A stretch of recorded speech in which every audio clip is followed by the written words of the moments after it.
¿Qué tal, hermanos? ¿Cómo están? Soy Jimmy Carranza del Apostolado Católico Beato Juan Pablo II.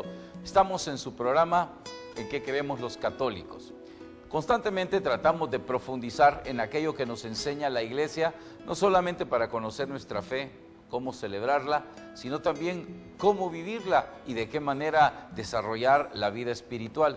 En esta ocasión vamos a tocar un tema que resulta para muchos una interrogante muy difícil de explicar. Constantemente en los lugares en los que yo me muevo para servirle en la iglesia, la gente se me acerca para hacerme diversas preguntas y algunas de esas preguntas, generalmente la más común es si hacer tal o cual cosa es pecado o no es pecado, si es que Dios lo aprueba o no lo aprueba. Ante esto, mucha gente da respuestas. Normalmente son respuestas sacadas de la bondad o muchas veces de la buena intención del corazón. Pero sin embargo tenemos que reconocer que no son respuestas que efectivamente respondan a la inquietud de acuerdo a la fe que tenemos los cristianos. He oído personas que simplemente se basan a suponer que si lo que vas a hacer te da paz, pues entonces eso viene de Dios. He oído también a personas decir que bueno, yo no lo busqué, yo no lo provoqué, pues entonces tiene que ser de Dios. ¿Y por qué tiene que ser de Dios? Solo porque tú lo permitiste. Hermanos, el problema es que muchas veces queremos aliviar el grado de culpabilidad de los actos que cometemos. Por eso la Iglesia nos enseña que todos los actos que hacemos los humanos, sean estos actos conscientes, sobre todo, tienen que ser imputados desde la perspectiva moral y tienen que ser vistos como buenos o como malos moralmente hablando. Pero tenemos aquí que aterrizar y caer en la pregunta precisa, si lo que vamos a hacer es moral, es de acuerdo a lo que Dios quiere. Por eso, el tema que vamos a tocar el día de hoy es el siguiente: moral o inmoral, ¿cuál es la diferencia? Ese es el tema. Bueno, ante esto tenemos nosotros que verificar que todos los hombres somos sujetos, todos los humanos somos sujetos de nuestra libertad. Esto significa que nosotros podemos hacer cuanto nos venga en gana. ¿Qué significa? Que el hombre tiene una de las capacidades más grandes que ha heredado de Dios. De esas capacidades precisamente se desprende el hecho de decir que somos hechos según la imagen y semejanza de Dios. Y una de esas capacidades es la capacidad de elegir. Por cuanto a que podemos elegir, somos capaces de elegir. O podemos ser libres, somos capaces de elegir. Esa libertad nos permite escoger el bien o escoger el mal. Dependiendo lo que nosotros escojamos, así van a ser nuestros actos. Pero es importante considerar el nivel de responsabilidad que participa en la vida de aquel que determina o hace sus actos de la manera deliberada. Se dice que hay dos clases de actos los que cometen o realizan los seres humanos. Unos actos llamados conscientes y otros actos llamados inconscientes.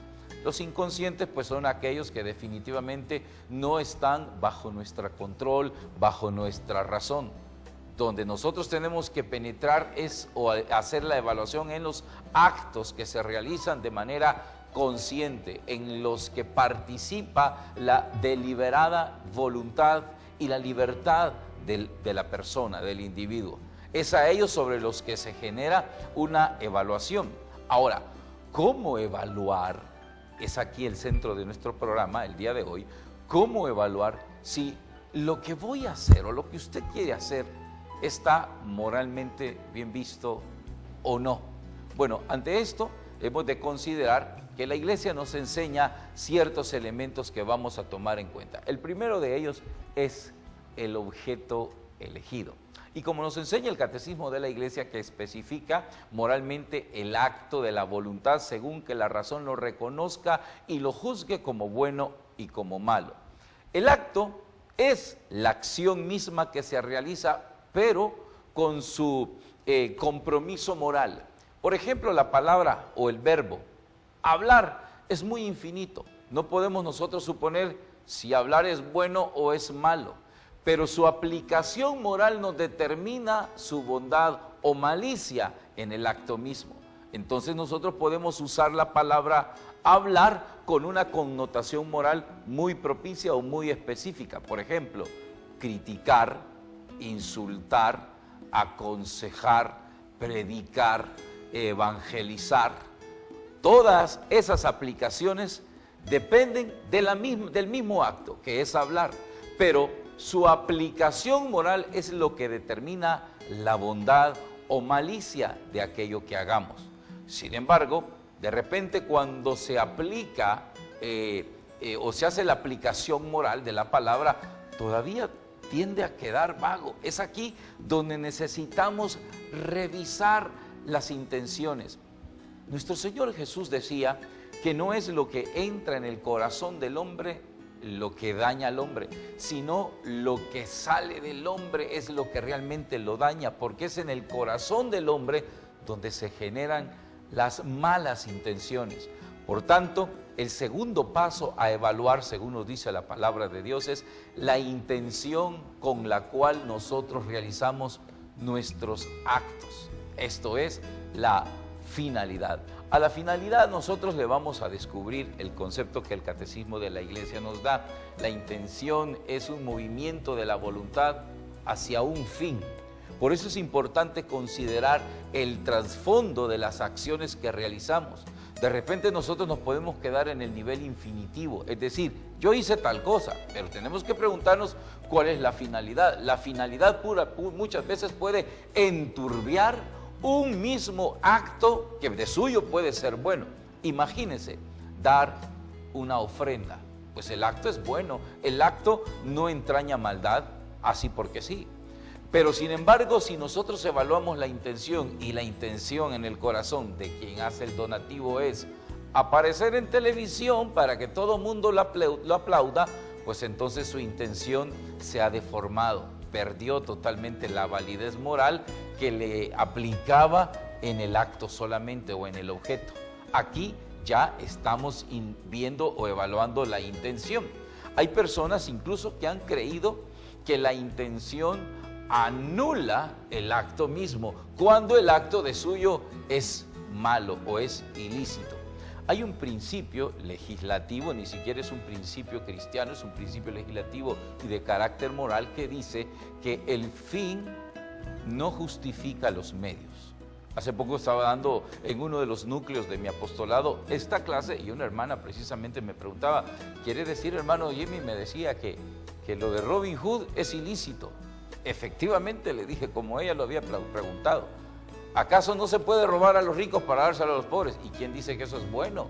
Pero es que la intención es la que cuenta. Claro, para alguien que no está formado, la intención vale, pero si esa fuera la regla para mediar en las actividades humanas, hombre, todos tenemos buenas intenciones para pasarnos un alto, para asaltar un banco, para hacer muchas cosas, ¿sí? Pues yo voy a asaltar un banco porque tengo hambre y mis hijos no han comido en 2 semanas, pues yo entonces me dedico a asaltar. Bueno, entonces no hay problema. Si es para salvar a sus hijos, no hay problema.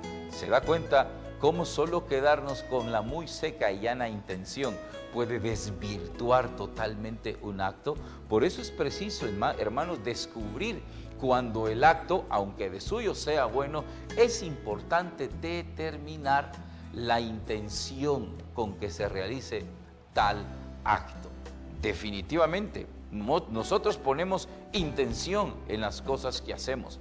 Un día hablaba con un amigo que se estaba enrolando con su secretaria y ella no es su esposa.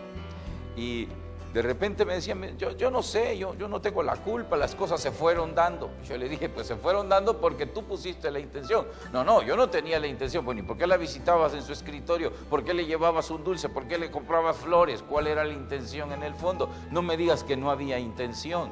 Nosotros hacemos las cosas de manera deliberada porque tenemos intenciones en nuestros corazones que se formulan en nuestro ser interior. Y es ahí donde tenemos que hacer los ajustes precisos para que nuestras intenciones siempre sean intenciones rectas. Cuando leemos la palabra de Dios, encontramos en el libro de Josué, capítulo 1, versículo 8 al 9, o 6 al 9, los 3 consejos que Dios le da a Josué para tener éxito en la vida. Y uno de los consejos que le da es, te mando a que leas este libro de la ley. Se refiere a la ley judía. No te apartes de ella ni a la izquierda ni a la derecha. Hermanos, esto no es política, ya que estamos en el contexto de una sociedad politizada, pues no quiere decir que estemos hablando de las polaridades políticas en nuestro país. No se trata de eso. Al hablar de la izquierda a la derecha, le implica para el cristiano llevar una vida recta en el centro, sin tendencias de ninguna naturaleza. Por un lado, que no sea malo ni que sea bueno, ni que sea perverso. Lo que quiero decir es que lo que pide Dios es que nuestros actos, nuestras acciones sean transparentes. El hombre de alma recta, el justo, dice la Biblia, por su fe vivirá. Pero ¿quién es el justo? El que genera en su corazón buenas intenciones. Ese es el hombre de alma recta.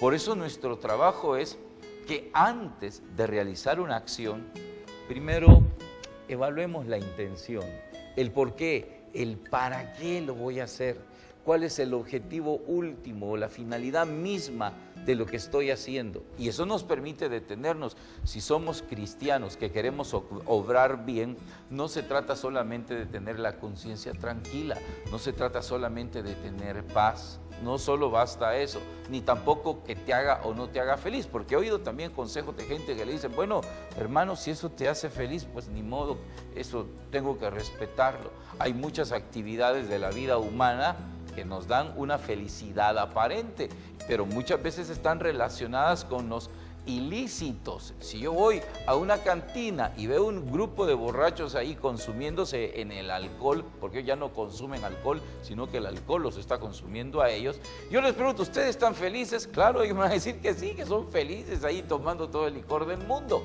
¿eh? De hecho, yo conozco a un amigo